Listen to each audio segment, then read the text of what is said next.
Whenever, in the Bible, we see verses showing two doors, two trees, two branches, two cherubim, or two lampstands, we can be sure that God is showing us two Messiahs, Jesus and Muhammad. But let's be careful, because there are two Muhammads in the Bible, one of whom arrived 1400 years ago, and the other one is with us currently, fighting evil forces in Iran. Hello, my name is Joanna, and I unveil biblical secrets in a more refined tone, as God is my deep, unwavering passion. So let's get straight to the point.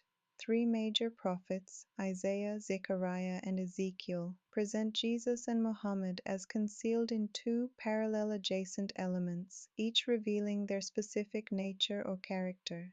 For example, when Ezekiel shows us two doors in 41:23, it means two camps will enter God's kingdom, Christians and Muslims. With respect to angels, the two cherubim in the next verse, Ezekiel 41:25, indicate proximity to God, as all cherubim have the maximum number of wings, being 6 wings. It means they are the closest to God. Now, considering trees, trees represent leadership, and when Genesis speaks of two trees, they symbolize leaders, Jesus and Muhammad. Again, please be aware that two Muhammads are prophesied in the Bible. So far, we deciphered the elements of doors, trees, and cherubim.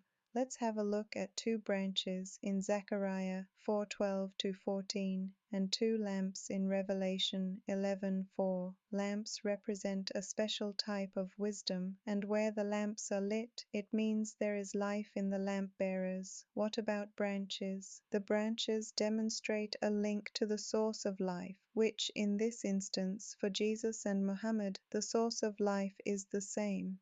Now, let's look at a verse in Isaiah 44:6. Here, Jesus is presented as having a title, King of Israel, and Muhammad as Yahweh of armies. As we know, Jesus' title was pinned to the cross during his crucifixion. However, as to Muhammad, his title cannot be ascribed to the first Muhammad, because he was vehemently destroying God's people. It means that the title of Yahweh of armies must belong to the second Muhammad. More interestingly, note that based on this verse, both representatives, Jesus and Muhammad, can claim to be the first and the last. In other words, there will be no second Jesus or a third Muhammad. In summary, the Bible gives us a lot of insight as to how God's kingdom is structured. By carefully conducting a much deeper analysis, we can appreciate the fact that Muslims, Christians, and Jews are parts of one big family. Two great leaders are expected to bring the two camps through the door of one kingdom. Mind the fact that the Eastern Gate in Jerusalem, which is now closed, needs to be officially opened, and the Messiah, Prince Hamdan bin Muhammad bin Rashid Al Maktoum, is yet to lead the Muslims through this gate.